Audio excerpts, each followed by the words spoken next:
매일 성경 누가복음 5장 1절에서 11절까지 말씀으로 사람을 낚는 어부가 되라는 말씀 제목으로 말씀드리겠습니다.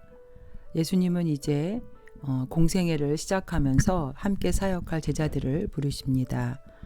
오늘 본문 누가복음 5장 1절에서 11절 내용은 마태복음 4장 18절에서 22절, 마가복음 1장 16절에서 20절까지의 내용과 같습니다.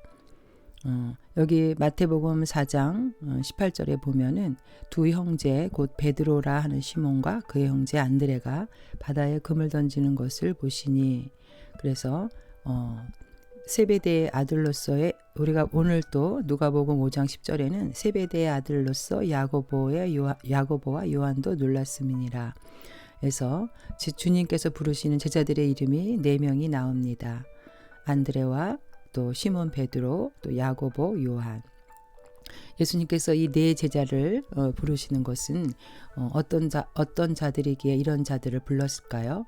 또 그들을 불러서 예수님은 어떤 일을 하도록 시키시는 것일까요? 예수님은 이제 게네사렛 호숫가에 오셔서, 게네사렛 호수는 이제 갈릴리 바다를 말하고 있습니다. 배에서 말씀을 전하시고 더 깊은 데로 나아가서 그물을 던지라고 오늘 본문에 말씀을 하십니다. 주님께서 제자들을 택하시는 첫 번째 조건, 첫 번째 그들에게 주는 시험은 바로 주님의 말씀에 순종하는가를 보시는 겁니다.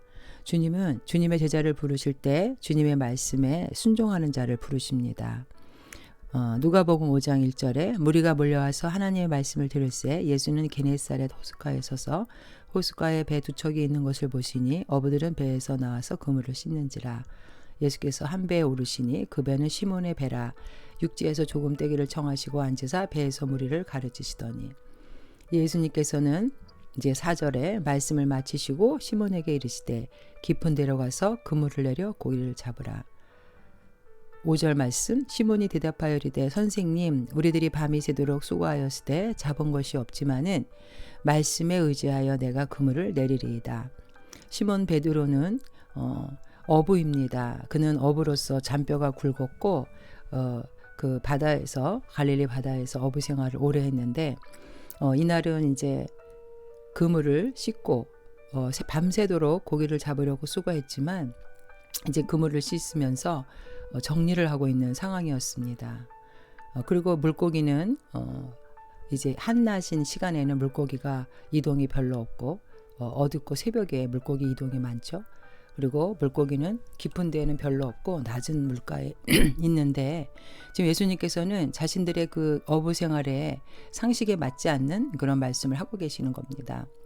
그러나 그럼에도 불구하고 시몬 베드로는 말씀에 의지하여 그물을 내리겠다고 순종합니다. 그랬을 때 결국 6절에 보니 그렇게 하니 고기를 잡은 것이 심이 많아 그물이 찢어지는지라. 7절, 이에 다른 배에 있는 동무들에게 손짓하여 와서 도와달라 하니 그들이 와서 2배의 채움에 잠기게 되었더라. 예수님의 제자가 되는 첫 번째 조건은 바로 무조건적인 하나님 말씀의 순종입니다. 주님은 그것을 보고 계셨던 것이죠. 우리는 삶 속에서 하나님의 말씀보다 내 뜻과 내 의지, 내 생각대로 판단하고 행동하는 경우가 너무나 많이 있습니다. 그러나 이사야 55장 8절과 9절에서도 이는 내 생각이 너의 생각과 다르며 내 길은 너희의 길과 다름이니라. 이는 하늘이 땅보다 높음 같이 내 길은 너희의 길보다 높으며 내 생각은 너희의 생각보다 높음이니라. 이 세상을 창조하신 하나님께서는 우리에게 인간의 생각과 의지보다는 하나님 말씀에 순종하는 삶을 살라고 말씀하고 계십니다. 주님이 베드로를 제자로 선택하신 조건은 바로 베드로의 순종이었습니다. 하나님께서 그 사울 왕을 처음에 뽑으셨다가 나중에 버리는 내용이 나오죠. 그가 하나님께 버림받았던 것은 바로 하나님 말씀에 순종하지 않았기 때문입니다. 그래서 사무엘상 15장 22절에도 보면 사무엘이 이르되 여호와께서 번제와 다른 제사를 그의 목소리를 청종하는 것을 좋아하신 같이 좋아하시겠나이까. 순종이 제사보다 낫고 듣는 것이 숫 양의 기름보다 나으니. 하나님께서는 말씀에 순종하는 자를 택하십니다. 두 번째, 주님이 제자를 택하시는 조건은 올바른 신앙 고백입니다. 이렇게 물고기를 많이 잡게 되고 기적을 체험한 베드로의 고백은 8절에 시몬 베드로가 이를 보고 예수의 무릎 아래 엎드려 이르되 주여 나를 떠나소서 나는 죄인이로소이다. 이제 예수님이 어떤 분인지를 알았습니다. 메시아, 바로 하나님의 아들이었죠. 이렇게 올바른 신관을 갖고 있는 사람이 자신의 자아관을 올바르게 가질 수가 있습니다. 5절에서 베드로가 선생님이여 라고 고백을 했습니다. 5절에 보면은 시몬이 대답하여 이르되 선생님 우리들이 밤이 새도록 수고하였으되 잡은 것이 없지만은 말씀에 의지하여 내가 그물을 내리리다. 그러나 선생님이라고 호칭했던 그 호칭이 이제는 8절에서 주여 나를 떠나소서 주여라는 고백을 하게 되는 것이죠. 이처럼 우리가 예수님이 누구신지를 올바른 신앙 고백이 없으면 올바른 신앙생활을 할 수도 없습니다. 우리는 주님 앞에 스스로 죄인임을 발견하고 구원받아야 될 존재임을 깨닫는 이 신앙관, 올바른 신앙관, 이것이 정말 중요한 것입니다. 이제 10절에 올바른 신앙관을 가지고 주님이 누구이신지 나의 메시아, 나의 구원자로 고백하는 베드로에게 10절에 세베대의 아들로서 시몬의 동업자인 야고보와 요한도 놀랐습니다. 예수께서 이르시되 시몬에게 이르시되 무서워하지 말라. 이제후로는 내가 사람을 취하리라 하시니, 취하리라라는 단어는 이제 마태복음과 마가복음에서는 사람을 낚는 어부가 되라 이렇게 말씀했지만 여기서는 취하리라 이렇게 얘기가 나오죠.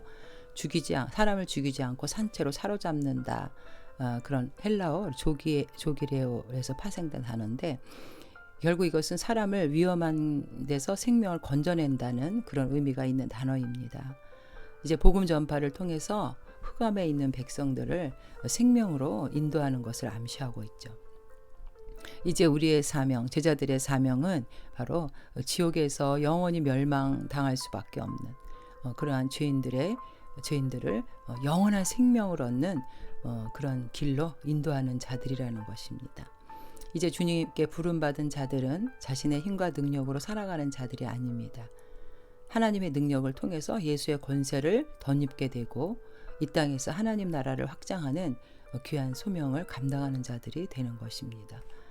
주님이 부르시는 자들은 능력 있고 위대한 자가 아닙니다. 고린도전서 1장 27절에 하나님께서 세상에 미련한 것들을 택하사 지혜 있는 자들을 부끄럽게 하려 하시고 세상에 약한 것들을 택하사 강한 것들을 부끄럽게 하려 하시며, 결국 하나님께서는 세상에서 똑똑하고 능력 있는 자를 택하시는 것이 아니라 말씀에 순종하고 또 자신이 죄인임을 깨닫고 이제 정말 하늘나라의 소망을 가지고 그 영혼들을 구원하는 데 쓰임받는 자들을 택하시는 것입니다.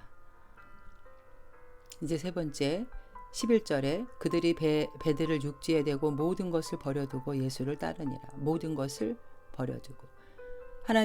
예수님이 뽑으시는 제자의 세 번째 조건은 자기 생활에 얽매이는 자가 아니라 하나님의 나라와 그의 의를 먼저 구하는 자입니다.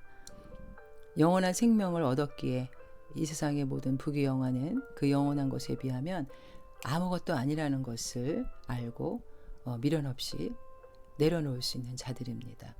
우리가 마태복음 16장 24절에도 예수님께서 누구든지 나를 따라오려거든 자기를 부인하고 자기 십자가를 지고 나를 따를 것이니라.